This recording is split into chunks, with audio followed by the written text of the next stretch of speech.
Get ready to dive into the comic book realm where heroes rise and villains take the helm. We're here to dissect the stories and the art.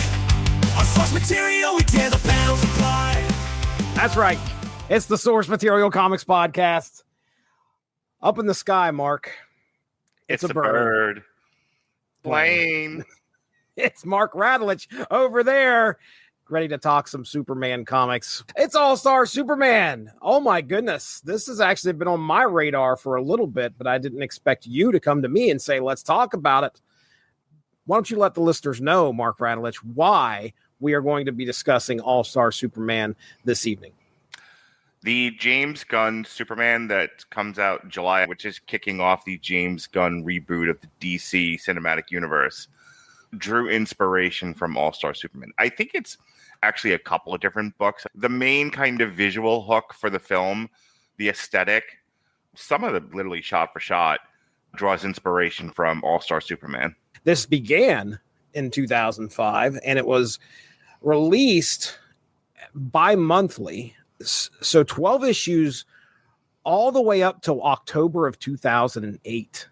Wow. That is how long it took for these 12 issues to get out there. And behind the writing is Grant Morrison. Yes. And Mark, we had a little discussion right before we got on here.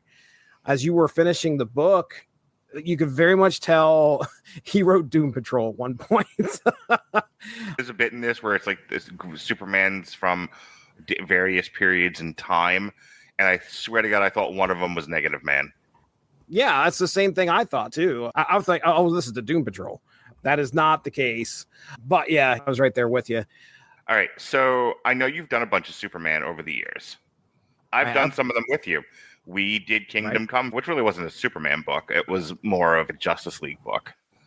It's one of my favorites, actually, that we've ever done. One early appearance by your girlfriend, Alexis Hana. Oh, yeah. Yeah, I remember that. She wormed her way into that one. Let's write a song about it. I want to read you this bit from the development section of Superman 2025, okay? And just tell me yes or no if you've read any of these, or if you've not read them, if you've covered them on source material, besides Kingdom Come. Gotcha. The film was also inspired by the animated Superman short films from Fleischer Studios from 1941 to 1943, and the DC animated universe show Superman the Animated Series from 96 to 2000, and by other comic books such as Superman Birthright by Mark Waid. Nope. The 2008 Brainiac story arc from Action Comics by Jeff Johns and Gary Frank. I don't think we've covered that. The crossover event Superman Ending Battle from 2002 by Johns, Joe Casey, Joe Kelly, and Mark Schultz. No. Superman for All Seasons, 1998 by Jeff Loeb. That sounds familiar. That might have been on the radar, but not covered. The Elseworlds limited series Kingdom Come, which we did cover, so we'll move on. Morrison's Action Comics run, and the story Whatever Happened to the Man of Tomorrow by Alan. Whatever Happened to the Man of Tomorrow is something that we've talked about on here. So those are all in the soup for the new Superman movie, which makes me a little worried, I gotta be honest with you, that he took that many pieces of inspiration and was like, Superman movie, and like maybe one or two of those, not all of them. So All-Star Superman was not listed there? It was, but we're talking about it now. All right. I was just taking a look to see how many Superman books I have covered on source material, and I did the Many Worlds of Krypton. You know which one we did? Superman versus Muhammad Ali. Which is what I think they should have based this on. That would have been interesting. Mm-hmm. Whatever Happened to the Man of Tomorrow, episode 46 of the Source Material Comics podcast. That was me and Tim Browning of the Casual Heroes. That's an actual casual hero. Wow. 2015, dude. Good so grief. 10 years ago. This has been on my radar for a while. I've wanted to read it. I wanted to sit down. I actually own it. It is one of the few books that came in with this massive box of graphic novels that I got at an auction, and just have not had the chance to sit down and read it. So I'm glad. This is, I assume, one that was been sitting on your shelf, or no? I do not own a copy of the book. Okay. This is not my copy. Who you borrowed this? This is Jonas's copy. He got this, I think, either for Christmas or for his birthday. I think it was for his birthday because I immediately grabbed it out of his hand and I was like, I need to borrow this. Like, ran away. And then I ran away from him. Ah! It's my favorite book, Dad. No. Yeah, so he's going to get this back tonight after I make a video where I can sell it on TikTok from the TikTok shop. Perfect. Just in case anyone's wondering. You can buy this book. All-Star Superman. Buy this book. Check out Jay Sherman. I was going to say, go check out our discussion of The Critic earlier this week. Grant Morrison, Frank Whiteley on the art, Jamie Grant doing inking and coloring. Phil Ball's been doing the lettering. Like I said, this started in November 2005, cover dated January of 2006, went all the way to October of 2008. 12 issues. We're going to break them up and talk about each of the happenings in those 4 issues. I'm okay to talk about Superman comics. There's a few that I own. I love the Emperor Joker book. I've talked about it a bunch with you. Guess who's in it? Joker's in it. It's Superman versus Joker instead of Joker versus Batman or Superman versus whoever from his Rogues Gallery. And then I've talked about this with you before. I love the concept of Joker screwing with Superman because Superman, and you'll see it in this book, he's portrayed as a super intellect. This book leans a lot into Superman as scientist, which I also like. Not every writer does that. And in Emperor Joker, he is all like turned upside down by the Joker. He's just doesn't know what to do with him. So I actually own a copy of Emperor Joker. I also own Superman Up in the Sky, which I don't remember that one. I got the hardcover a couple of years ago for Christmas from the in-laws. Superman Up in the Sky. It was written by Tom King. That's probably why I got it. Yeah. So yeah, this was a 6-issue limited series that got turned into a graphic novel, trade paperback rather. So I own that. I don't own a copy, obviously, of Superman versus Muhammad Ali, but I do own a T-shirt. I have the cover of that comic book on T-shirt. So yeah, he's not my favorite character. And in all honesty, I don't know if I would have ever even read this book. Gavin's a big Superman fan. Me and him have actually bumped heads over interpretations of Superman. He has a very conservative, and I don't mean politically, but like a don't touch my Superman kind of attitude towards the character, which a lot of people have. I'm citing him by name just because I know him and he's a friend and we've argued about it. So he's in my head in that sense. But there's a lot of people who feel that way about legacy characters. Pat's another friend of the show. He's another one that's like, don't touch the characters, leave them. Whatever their interpretation of the character was in the golden and silver and probably through the 90s age of that character, that's what they want it to be forever. I tend to, oh, by the way, Red Sun, that's another one that we did. I think I did the cartoon with Alexis. I did the book with you. There's a lot of people that just want Superman to be portrayed kind of only one way, except that comic book writers can't, even like ones with the best intentions, not doing any kind of messaging or trying to reinterpret the character in some way, don't always agree on his presentation. Like I've said before, he's kind of dumber in some iterations of Superman. He's smarter in others. They tend to lean on his sort of lawful good nature in some. In others, he's a more conflicted character that they kind of drew from Man of Steel, the Zack Snyder movie. Another book I've done, I think it's Bendis, Brian Michael Bendis, who did a Man of Steel comic. When I did with Chris Sheehan. He dropped from Marvel to DC, and I think that's the book he lands on. Right. And that was a big deal. Yeah, I remember I reviewed that one with Chris Sheehan. And I think there's another one that me and Chris Sheehan did. So I've done quite a bit of Superman over the years. And I don't think he's the most interesting character, but I don't mind talking about him.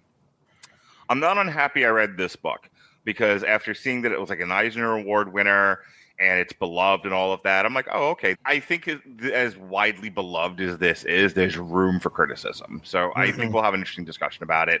And thanks, James Gunn, despite my lack of faith in his ability to make a decent movie. I was going to ask you what your thoughts were on the movie right now. Cautiously optimistic is about right. I don't think he's going to pull it off, but I've teared up during the trailer. Like the Superman, the guitar rock version of John Williams' Superman score gets to me every time. I said to Robert on a recent episode of Damn You Hollywood, this is the first Superman movie in a long time that seems hopeful. And I miss that about Superman. I grew up with the Donner Superman movies, and of course, the best Superman movie ever made, Superman 3, The Philly Flash. 2 keys at the same time. So, obviously, Superman in the movies is something I have followed very closely. I'll let you get into the book now, but I'm definitely intrigued by how this discussion is going to go. All right. Well, here we go. Let's jump into the first 4 issues. All-Star Superman. It begins with a bit of a poetic retelling of Superman's origin, immediately establishing this mythic kind of tone for this book. Superman saves a solar research team led by Dr. Leo Quintum from sabotage by a genetically engineered suicide bomb, an act that pushes his powers beyond their limit. The rescue is successful, but the cost is steep. Superman learns that his cells have become oversaturated with solar radiation and are beginning to die. Calm and composed, he keeps this revelation to himself, determined to complete a bucket list of good deeds before the end. Meanwhile, Lex Luthor is arrested for orchestrating the sabotage, smugly hinting that this was only the beginning of his master plan. In issue 2, Superman reveals his secret identity to Lois Lane and takes her to the Fortress of Solitude for her birthday. While she is initially skeptical, thinking it's another elaborate ruse, she becomes increasingly paranoid when she stumbles into a restricted lab, misinterpreting Superman's intentions. Her fear is amplified by a cryptic warning from the future via the time telescope. Just as she begins to panic, Superman calms her fears and presents her with a serum derived from his own DNA. It will grant her his powers for 24 hours, a birthday gift to let her experience life as his equal. In issue 3, it delivers a max of superhero action and romantic fantasy. Lois, now a superwoman, battles subterranean monsters alongside Superman before being interrupted by time-traveling muscle men, Samson and Atlas, who challenge Superman for her affection. Their antics escalate into a cosmic dilemma when the Ultra Sphinx arrives to reclaim a stolen artifact, a radioactive necklace. The Sphinx freezes her in a quantum state and demands an unanswerable question. Actually, it was Gorilla Monsoon that showed up. And he asked the question, what happens when the unstoppable force meets the immovable object? Yeah, yes. There we go. All right. And Superman answers this by saying they surrender. Now I'll talk about that here in a second. Superman cleverly responds with they surrender, resolving the challenge. He later defeats Samson and Atlas in an arm wrestling contest pretty badly, reaffirming his place in Lois's heart. The two share a romantic moment on the not breaking a guy's arm to make a woman fall in love with you. I love how I think Samson gets one arm broken, and then the picture is Atlas in the hospital with 2 broken arms. And he's like, no, I'll get you with the other one. Doesn't happen. I don't think there's anything wrong with persistence. Yeah, well, okay. The two share a romantic moment on the moon, and Superman prepares to propose, only for Lois to fall asleep in his arms as her powers fade. Issue number 4, we switch our spotlight to Jimmy Olsen in a more comedic adventure. As part of his For a Day journalism series, Jimmy becomes the director of Project, a science agency on the moon. But things spiral out of control when Superman is exposed to a mysterious new form of kryptonite, black kryptonite, that turns him evil. Superman grows unstable, aggressive, and begins threatening the world. Desperate to stop him, Jimmy transforms himself into a version of Doomsday using a prototype weapon. The two battle fiercely until Jimmy regains control and helps Superman recover. By the end, Jimmy returns to Earth and patches things up with Lucy Lane in grand fashion by altering the moon to say, I love Lucy. All right, there you go. That's our first 4 issues. Mark, I'll give you the floor here. What are you thinking, man? So, we don't know he's dying yet by the end of issue 4, right? We know that he was dying at the end of issue 1. I think Quintum knows too, if I remember correctly. He's talking to Quintum about it, and Quintum ends up finding Dr. Quintum. So he knows that he is going to die. Samson tells him, hey, you are going to die, and here's these things that you're going to have to do. It's kind of prophesied. So he is on his way to dying by the end of issue 1, and he knows it. Okay. If you bought this as floppies as it came out month to month, I think this series might be more enjoyable. Like, oh, what is this Elseworld Superman going to do next? As a trade, as a graphic novel, because it's such an episodic book, the story structure, the model that they're going with is it's the 12 labors of Superman, which I think is an interesting idea. Every issue he's dealing with something different, you know, in the Monster of the Week thing, but he has a great deed in every book, in every floppy. So in that sense, there's that through thread. This is also him getting sick, finding out he's going to die, trying to not die, then making peace with it, then kind of going through the process of saying his goodbyes while stuff is happening. Right. I think as a meditation on the acceptance of dying, it's interesting. I can see why this resonated with people. Superman going, there's nothing I can do to stop this. I thought I was an immortal being, but he's going through an existential crisis. The immortal Superman is dying and can't stop it, despite all the science, Kryptonian science, all the knowledge, you know, all of these great things. He doesn't know how to stop this. So he moves through these stages of grief rather quickly to acceptance. Then it's about getting his affairs in order, which I thought was an interesting take. I don't know if Grant Morrison didn't want to deal with the other very real stages of grief, or if he just felt like Superman is made of psychologically, emotionally sterner stuff to not wallow in that sort of thing, which, okay, I don't hate that idea. So that's all really good stuff in the first 4 issues. His relationship with Lois is interesting. Everyone handles Lois very differently. I think giving her a gift for her birthday of here's a super suit and here's powers for a day, you get to feel, my gift to you is you get to feel what it's like to be me for a day. Did the feminists not read this book? Because if they did, they should have set the libraries on fire. What it's like to be a man, but not just a man, a Superman. The best man, right? You're not good enough just to be Lois Lane. A better version of you is Superman.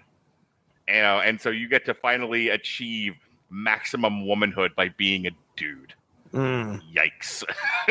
And like, I'm not really the one criticizing that. I'm thinking about all the things that get criticized, you know, like woman in a refrigerator. Oh, yeah. There's this kind of movement going on in comic books currently. Not that we haven't had women writers, we've had them for years, but they're a little bit more vocal now because they have social media at their fingertips.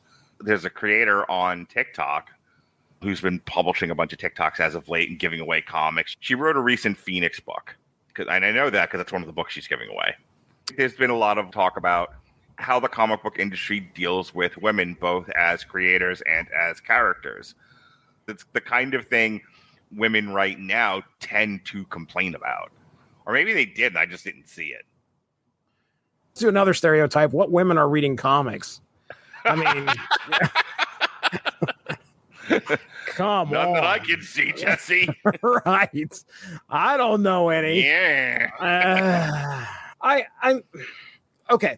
I out of line by making that observation. No, I mean, okay. Here's my thought on it. I think that the way that of course, you know, doughy-eyed. Let's try that. I can be doughy-eyed in his pink dress and her hat backwards, you know, licking a lolly. Just. I looked at it as, you know, this is he knows he's going to die. He wants to have this one connection with the one woman that he loves. And he is the most unique being on the planet. Man, woman, child, whatever. I'm not the one having a problem with it. I just thought about that and went, I wonder why. Where are the women? Where are the women complaining? You complain about everything else. All right. Where are you on this one? If you're asking me to stop projecting onto other people, how about you just give me your own criticisms? Okay, taking off one hat, putting on another hat. I thought it was sweet. I think it's a very nice thing that he does for Lois. People look at Superman as aspirational. I know that was one of the things Gavin said about him, that he's an aspirational character. if you remove gender from the equation and you just look at him as an aspirational being, why wouldn't Lois want to be Superman? Mm-hmm. Why wouldn't anyone want to be Superman? That's Right. kind of the goal, is to be as good as Superman if you can be. Yeah. You know, I think because I haven't gotten you in enough trouble on this episode you didn't want to do in the first place, I think I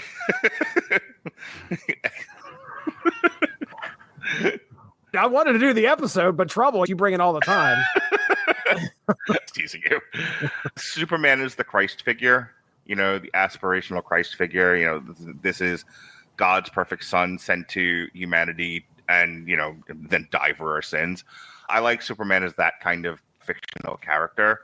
And so again, why wouldn't you want to walk in the footsteps of Christ and model your behavior and try to be the best person that you can be? Isn't that the point of life? Right. Yeah. He's willing to make a sacrifice to help the betterment of everyone. To try. Well, that's just what happens by the end. I mean, he's not up on a cross or anything, but yikes. No, he just turns into a spirit pretty much, and off he goes.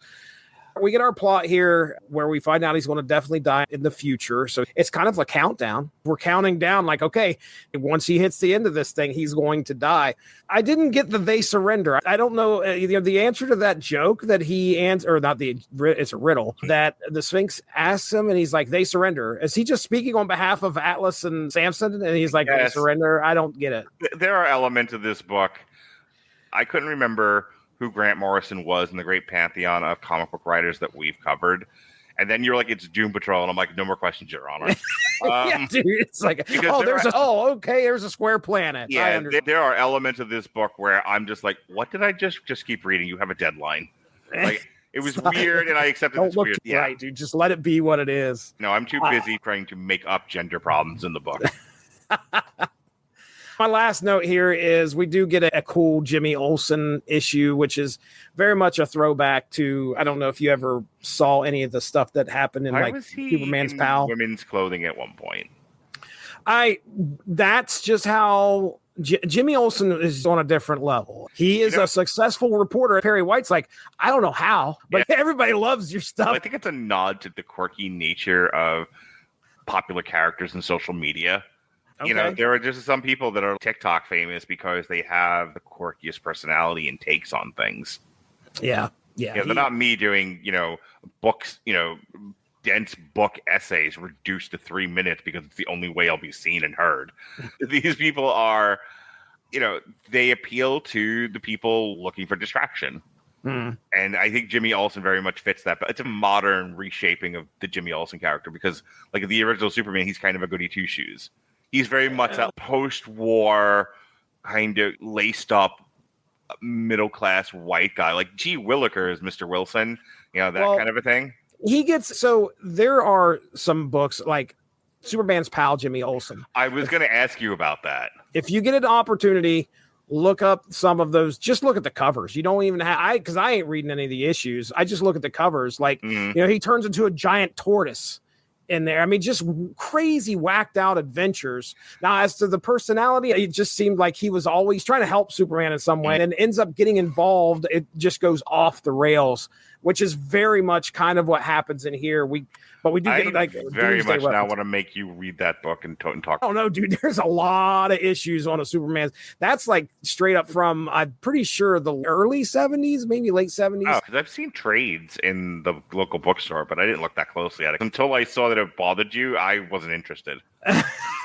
If you take me, Bronze Age comics are just not my thing, man. It's tough. It is tough. I think that they're fun, though. And we have friends on other networks. Billy D, I'm sure that he's dove into some Superman's pal at some point. These guys all appreciate Bronze Age. If I was to read something from the Bronze Age, I think I would rather read that because, it's silly. It's goofy. And I'm fine with that. That or Flaming Carrot. Oh, Flaming Carrot. Okay, now we're talking. And then Black Kryptonite shows up as well, which is, that's what they call me at the Swinger Party House. I'm certain that they do. They're not referencing anybody else. There's Black Kryptonite. Hey. I'm getting naked in the pool. I don't even go to those places anymore, Jesse. Like I said, our first issue sets the tone. We're going to have a countdown It was Superman is going to die. Is it going to happen? And most of this is going to be about the struggle of him either trying to avoid that or come to grips with it. Yeah. All right. Let's get into issues 5, 6, 7, and 8. Issues 5 through 8 mark a bit of a shift here. We go from cosmic romance and heroic myth to psychological warfare, personal loss, bizarre existential odysseys. Issue 5 centers entirely on Lex Luthor as Clark Kent interviews him on death row.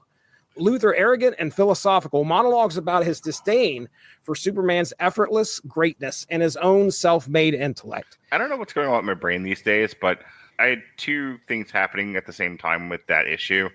I've never more sympathized and empathized with Lex Luthor. Yeah, dude. When you start to hear him talk about looking at this Superman who isn't actually a man, he's an alien, he's a Kryptonian, he just looks like a man. Yeah, his whole point about why do we need you here?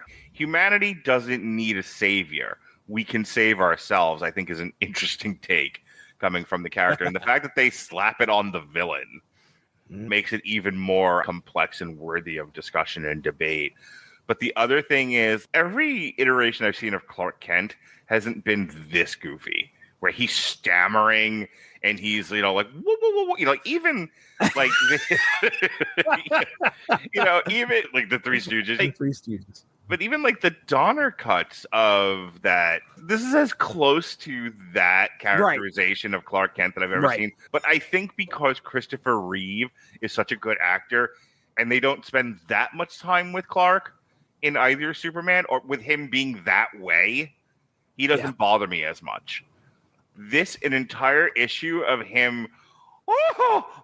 Luthor, oh, sorry, I can't see, wear my glasses, He's because I haven't gotten you in enough trouble on this episode, he's shucking and jiving. You ever see a white guy shuck and jive? That was this iteration of Clark Kent in that episode, to the point where I was I hope Lex Luthor kills you. Knock it off. Very much the bumbling idiot. Yeah, but it's all a facade. He's doing that because there's a bitterness about him that makes him irritating. There's this. The whole point of that is so that no one knows that this is Superman. How can Clark Kent? If you're this over the top, I'm not believing it. I'm having the opposite issue of Lois. Lois there's no way, and I'm so I want to date this episode really poorly. I just saw Elio today. Okay. Not to give away too much, but there's a bit where one of the alien child is revealing to our lead it does not want to be a warmongering murderer is expected of him. They're kind of like Klingons. Mm-hmm. We'll grow up and you will be a great warrior. He's but I don't want to. I want to eat a sandwich. What they do is they're going to clone him and send the clone home, and that way he'll be saved. He doesn't have to become what he is destined to be. He'll be saved. And so the father goes to collect the son. They put the son in the machine, and he's this is awesome, playing with all the guns. And the father's all right, let's go home. And they turn around and they start to walk on the ship. And he's how do you feel? He's I'm ready to take over the world. And a scene or two later, the father's this isn't my son. This is bullshit. Mm. And I bring that up because when you're acting so far out of character, it would be hard for me not to think that Clark is Superman. If you grew up with somebody and they did this consistently for most of their lives that you knew them for, you just come to kind of expect it. Now, granted, I don't know how much Lex knows of Clark. He knows it a little bit, but, I know klutzes. I know a few.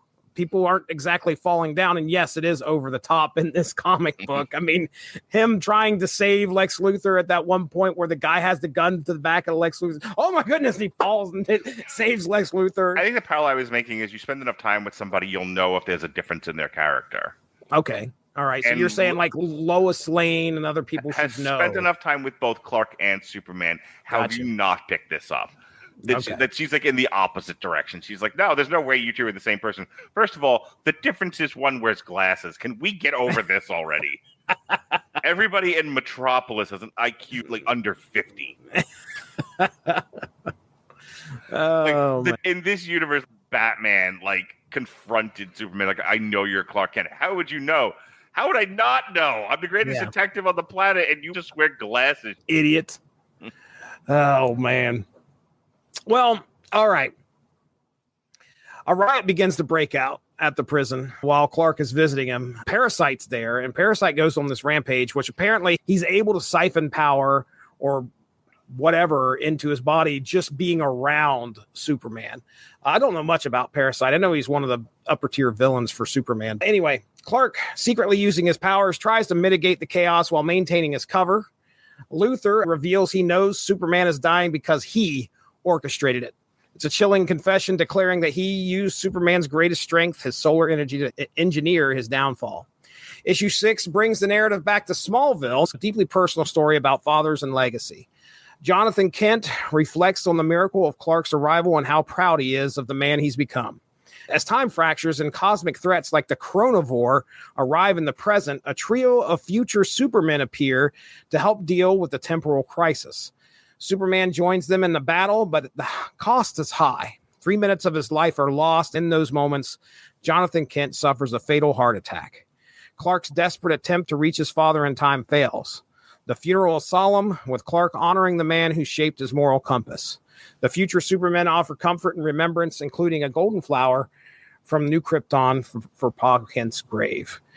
The big thing, and I might mention this again here at the end, the big thing about that issue is that one of the Supermen, specifically the Superman of 4500 AD, who has his bandages wrapped around his face the whole time, is actually our present Superman who has come back in order to have some words right before he dies with Pa Kent, which is great.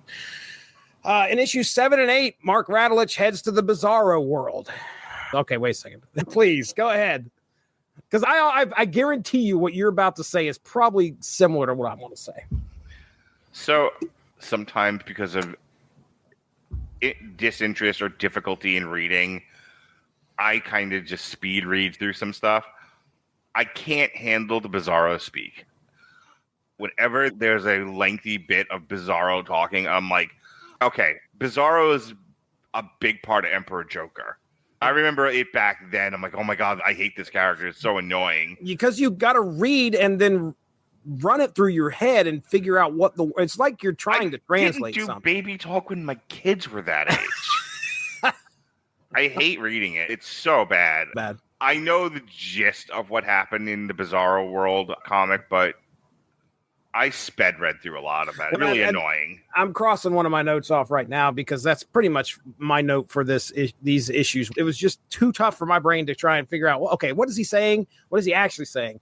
The story plunges into surrealism with Superman stranded on Bizarro World, a cube-shaped, logic-defying planet falling into the Underverse. See, this is Grant Morrison all the way. Yeah. This is Grant Morrison just having a blast. There he meets Bizarro, not Sabaros, which would be nice if they served pizza. Damn it. That was my joke. And then he meets Bizarro, and he brought him a calzone and a plate of meatballs and spaghetti.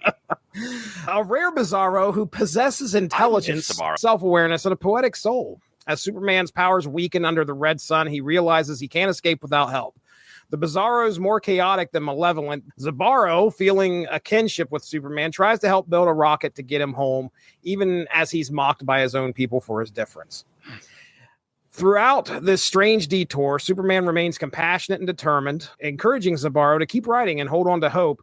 In the end, Bizarro defies his world's backwards logic by doing something truly heroic, launching Superman back to Earth at great personal cost.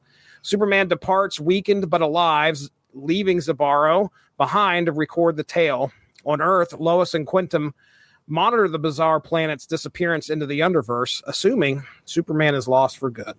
So there you go. That's issues 5 through 8. I'll go ahead and start with my notes here, and a lot of them we kind of already covered, but I personally loved the issue with Lex. Oh, yeah. In the prison. I'll tell you, the stuff with Lex Luthor is what saves it for me, especially in the prison. The way Grant Morrison handles his character, I really empathize with Lex. It's hard being really smart and people not being with you when you know what a better way is. And I know, like, Robin and I have talked about that. Like, it is hard to navigate this world when you're so far out of alignment with the way the rest of the world operates. It's a very isolating feeling. And I know that The short-sighted interpretations of Lex Luthor should be, well, he wants to be a king, he wants to be a tyrant, he wants to be the ruler of the earth, and his big motivation is, because he's the smartest man alive, he should be the one in charge. If that were the case, fucking, oh gosh, I said it the other day, Spiro Agnew would have been president, not Richard Nixon. But that's not the way this country operates, not the way the rest of the world operates. The smartest people tend to not win elections because they have all the suaveness and marketability of a mule kick to the face. And unfortunately, that counts. It's counted for hundreds of years. It'll count for hundreds more, probably. But that's small solace to a guy like Lex Luthor, and that's why I empathize. I'm there with you, pal. Yeah. And then again, seeing Superman as an impediment to not just his ambition, but also an impediment to society's evolution, and knowing that if you're too reliant on Superman, you're going to stunt this whole world's growth. And why won't anyone listen to me? That's why I can't hate Man of Steel, because that was a lot of what was. They don't have Lex Luthor in the book, but Dawn of Justice does. And the interpretation of Superman was, we need you in limited quantities, because if we're too reliant on you, you're going to mess this world up in ways that we can't even imagine. And I like that idea. I think it might fly in the face of people who want Superman to be purely aspirational, but I think there's room for nuance in these books for children. So there's that. But just the kind of almost buddy cop nature of how Grant Morrison wrote that comic. It's like, come along, you spineless jellyfish. And he's like fucking Shaggy. Like, oh, Scoob. I can't. Yeah. There's prisoners everywhere. I've got asthma. I just have one problem with this. At one point, he turns and blows cold breath onto the prisoners. How do you explain why that happened if Superman wasn't there? Yeah, I don't know. I know he's playing it off, and a lot of it is silly. Let's see what ends up happening. Light frozen. Air conditioner broke. We don't know. I know that he heat blasts the sprinkler system and he blows the stuff on him, and then he just kind of sits back and he's like, "Oh, he blames it on the prison. Like he blames it on the crazy fire suppression system you got there." So yeah, I don't know. Like you had to have known. There was enough chaos. Him freezing a number of people. Well, you think there's some soups that are also there, so you can probably blame it on some ice-powered soup because Parasite's there, Lex Luthor's there. There's going to be some Captain other. Cold is there, and they blame it on him. I feel bad for Captain Cold. Right. I don't like assigning blame onto someone who didn't do anything. Well, they were trying to kill people. Whatever. Have you seen The World? I mean, yes, I have. Stop bringing it up.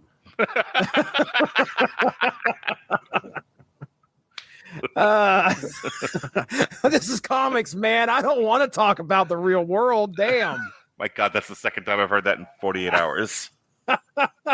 My other note here was the story where the Chronivore comes back. I really thought that the moment that Clark gets to have with his dad before he dies, I mean, just written greatly, because you don't know. That panel with his fucking hair on fire. Yeah, right. He's trying to get back there as soon as he can. He knows he can't. He's going so fast that his hair catches fire. And if you've seen Superman 4, oh God. Can I not go one podcast where someone brings up Superman 4, including myself? Ugh. But no, seriously, it's a great moment. It's told very well. If you're reading this issue by issue, the Superman of 4500 AD shows up in that issue with Lois, and he's got face bandages and stuff. So you know this has already been kind of set, like this guy is from the future, like the far, far future. Then when he takes the bandages off, he realizes it's actually Clark Kent, getting a chance to say goodbye to his dad. It's pretty good. So that's all of the notes that I have. All right, going into issues 9 through 12, the final arc of All-Star Superman begins with Superman returning from Bizarro World to find Metropolis transformed by a pair of newly arrived Kryptonian astronauts, Bar-El and Lilo. Apparently they were in orbit when Krypton exploded, so now they've found Earth. The survivors of Krypton's destruction see Earth not as a home, but as a project, raw material for rebuilding Krypton in their image. Their arrogance clashes violently with Superman's humility, culminating in a bit of a brutal battle that fractures the moon and threatens the Earth itself. But when both Kryptonians begin succumbing to kryptonite radiation, Superman responds not with vengeance, but with compassion, saving them by projecting their consciousnesses into the Phantom Zone until a cure can be found. Even Bar-El, once condescending, acknowledges Superman's greatness with a simple truth. Kal-El has a great heart. In issue 10, time becomes Superman's enemy. With his cells breaking down from solar overexposure, he races to finish his 12 labors. He visits children's hospitals, helps rescue Kandor's citizens, creates life on a microscopic planet, and saves a young woman from suicide with a quiet moment of empathy. Meanwhile, Lois finally learns the truth. Superman is dying.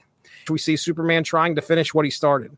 He gives Kandor a new home on Mars, trusts his genetic legacy to Quantum, and leaves behind a journalistic headline declaring his own death, written in Clark Kent's byline. All the while, Lex Luthor sits smugly on death row until he enacts one last scheme in the electric chair. Lex Luthor is like the living embodiment of the game with the kid because I have a shield that blocks your ray gun. Yeah, that's true. He was found to be guilty for sabotaging Quantum's thing.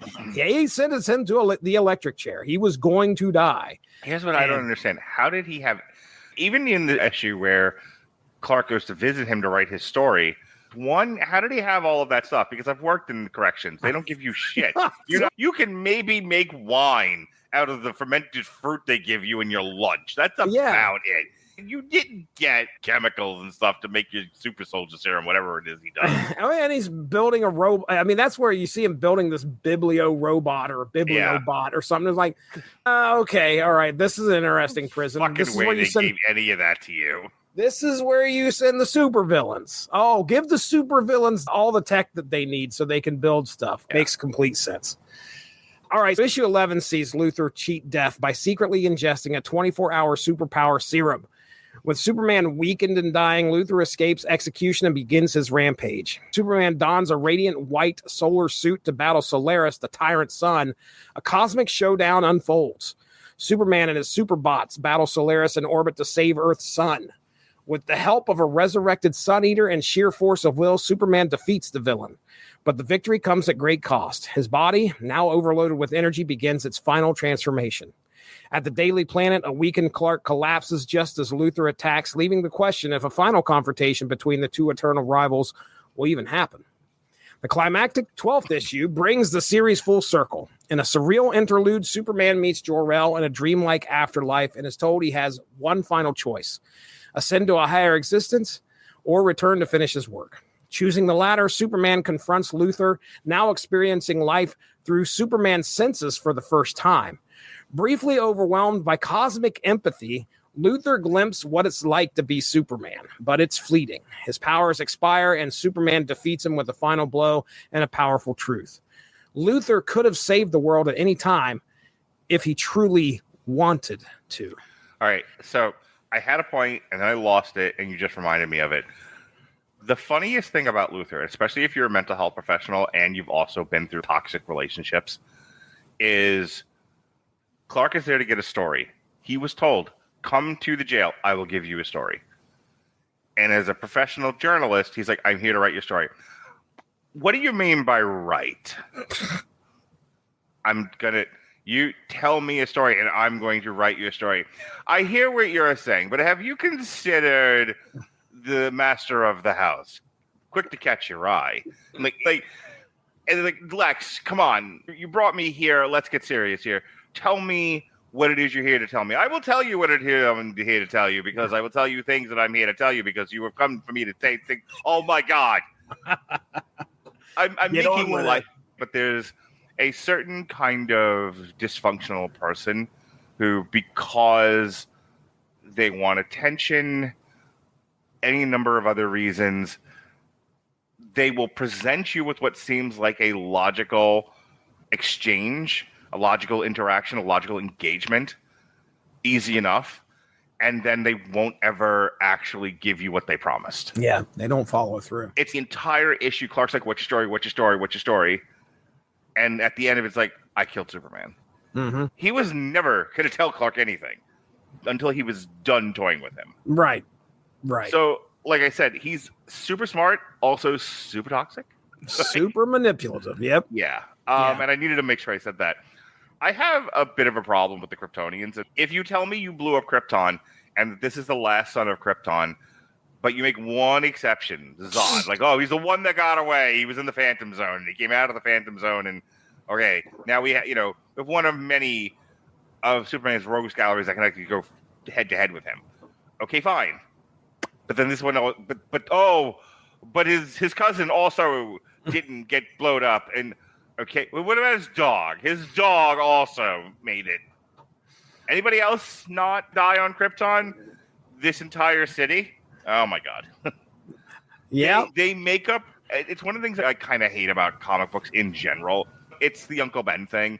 Everybody dies until we need him to come back, except Uncle Ben. This is the thing that my son pointed to. And I think it was the second Doctor Strange movie where he just blurted out, I don't like these Marvel movies. There's never any stakes. I don't believe that people die. They always come back. We have the best ending ever. We kill Iron Man at the end of Endgame, and Robert fucking Downey Jr. is back, but because they slapped him in Doctor Doom cosplay. It's hard to have a resonant emotional connection to anything that happens when you know it won't mean anything. It's not Grant Morrison's fault. He was told you have a disconnected sandbox from the rest of the world. Do what you want with it. And he went, well, I like the concept of Zod, but I don't want to do Zod, so instead I'll do this, which is kind of Zod. My feeling that Morrison was looking at he was very inspired with what happened in very, very early Superman books. Maybe from the 50s and 60s. We talked about our pal Jimmy Olsen. I feel like he's using some of that for inspiration. I guarantee you, if we went back into Superman comics, has been around since the late 30s. We could probably find another 20 Kryptonians that have showed up because they were just like, okay, we got to make this one exception. This group of Kryptonians didn't fit in with scientific, ultra-futuristic Kryptonian society. They were nudists, you understand. They lived on the moon. They were hedonists, and so they sent them away, and they had a colony, and it was a new clothing optional resort. Yeah, there you go. Write that book. Clothing optional Kryptonians, which I once saw open for Metallica. Oh, yes. Yes, as a matter of I thought they were a coverless band. Anyway, I think that's what Morrison's doing here, in my opinion. We are talking comics now. This thing is 20 years old that we're discussing. It's 2025. We are so exposed to some of the constant things that comics do. I understand why that could grind your gears a little. So for me, it undermines what it means to be the last of something when you're not really the last. I hear you. To finish this out real quick, I only got like a small paragraph here talking about what happens at the end of this. By the way, Lex Luthor, he just like, oh my gosh, to be Superman. It blows my mind, man. He goes on a trip. He starts to realize what Superman has dealt with his whole life, apparently, seeing all these things that are tethered, way Grant Morrison whacked out reversal things, He pretty much gets overwhelmed with the fact that, he's Superman for a little bit, and then Superman takes him out. One of the things I really liked about Man of Steel when they did that, like, if Superman has his whole life to get used to his senses being like hypersensitive. When Zod and Ursula and Big Ben show up from the Phantom Zone, they're adjusting to Earth. It takes them a while. They're all screwed up in the head because of it. Right. So Superman only has moments left to live. He kisses Lois goodbye. He sacrifices himself, flying into the sun, vanishing into solar brilliance. At least that's what everybody believes. The story ends not in death, but rebirth. Lois, still in mourning, believes he's not gone, just working inside the sun. Dr. Quintum, meanwhile, walks the moon's surface and hints at a legacy being continued. A vault marked with Superman's sigil, but not with an S inside, but instead a large number 2. That's what I had before I started this podcast. The message is clear. Superman's story is never ending. He may be gone, but he left humanity the tools, the inspiration, and the belief that tomorrow can always be brighter. As far as notes go, I really only had a few on these last issues. The only thing I didn't talk about was an interesting ending. There's a 1 page after he goes into the sun, I guess working inside the sun. He's building some kind of machine. And I think there's a plot here where the sun had turned blue. The sun was in some trouble. So I think that's why he went in there to correct things so the sun doesn't implode, explode, whatever. Lois can't wait till he comes back. She still believes that he's alive while others believe that he's dead. That's the end of our 12 issues. What are your thoughts here, man? Any other thoughts? I like the book. It's not my favorite. It's not the worst thing I've ever read. I think Grant Morrison has some interesting ideas. There are some things that didn't work for me, like the Bizarro stuff, for example. Do you have like, as far visually, as Frank Quitely's art, you have, sometimes you have issues with art, sometimes you don't. What do you think of this? I think it's suitably comic booky, and I think because I think this whole story arc is kind of aping Silver Age Superman, that old aspirational action comics Superman. I think the artwork fits. I never really got lost in the artwork. Grant Morrison has some really weirdo ideas. He's one of the better writers we've come across because he writes within limits. He's not Kevin Smith, who never met a word he didn't want to write down. You know, if he fucking forgets he's writing a comic book and instead writes a phone book. 1 panel on Daredevil. Yeah. In any case, I'm glad we did this. I'm glad we had a conversation about it. This isn't going to be something I'm necessarily going to want to pick up again or reference. Like, we read this book and I remember this sort of thing. This is one kind of like when I did, by the way, the book that I read with Sheehan besides The Man of Steel was Superman Grounded, Part 1. And I remember that actually was impactful on me. That was a really interesting story, which is why Chris picked it. But this one, it was like, I can see why James Gunn went for it. And, you know, like really trying to differentiate his cinematic Superman from all the others. This is not bad source material to pick from. But besides that, I was starting to say at the top of the show, all at once, as episodic as it is, I was bored with at times. But I think if I didn't have to read all 12 issues in a single day, and they were spaced out over 1 month at a time, it wouldn't have bothered me as much. So would I recommend this to somebody who's just starting out reading Superman? Only if they're not going to continue to read Superman. Like, if you could give somebody one Superman book that kind of tells them everything you need to know about Superman without having to overwhelm them with continuity. Like the episode of Big Bang Theory where Amy wants to get into comic books because she wants to be able to talk to Sheldon about it. This would be the comic book that I give Amy. I think as far as what Morrison did here with Superman, I think he did a phenomenal job of getting across the heart of Superman. He's somebody that has nothing but good intentions for the earth, and he will do anything he can to take care of it, even though he's not from here.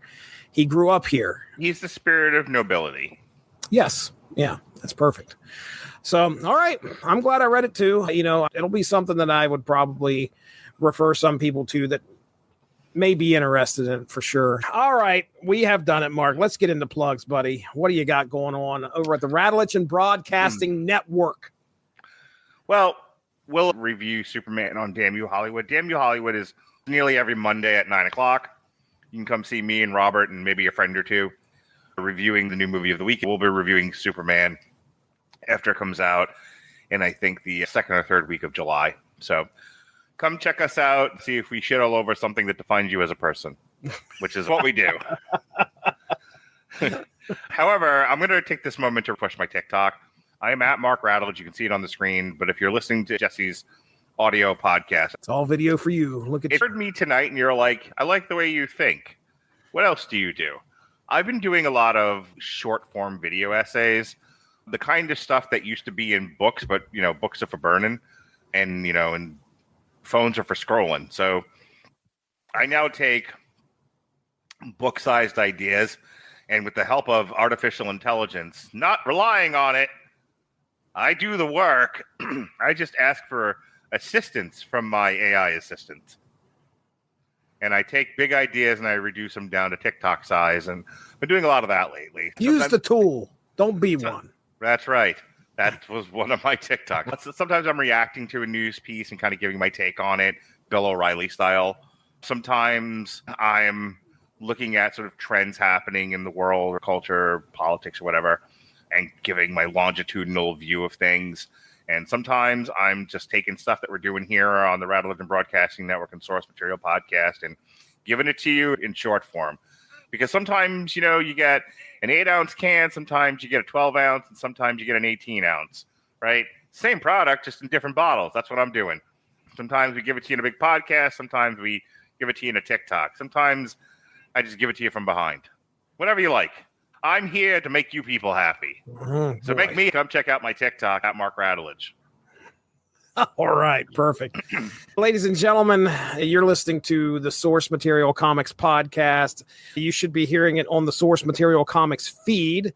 We have 3 main podcasts over there. The Source Material Comics podcast, which is comics of any era. You just heard us discuss All-Star Superman. Ever going to have another guest besides me on?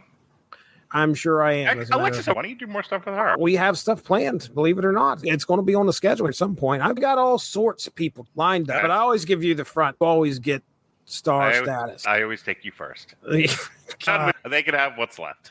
The Unspoken Issues podcast, 1990s comics. You won't usually hear Mark Radulich on that one. I am banned from Unspoken Issues. I am persona non grata.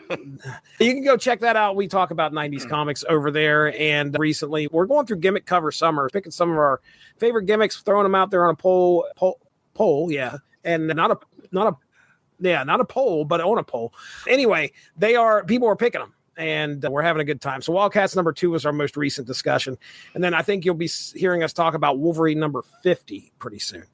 And then, of course, the Marvel Snap podcast that me and Evan Bevins do called Snap Material. And if you play Marvel Snap on your mobile phone, you should be able to check out our discussion about what happened last season, what's coming up next season. Lots of good times over there. With that being said, we are getting out of here. That's Mark Radulich. I'm Jesse Starcher. Have a good one. Bye-bye. Thanks for joining us.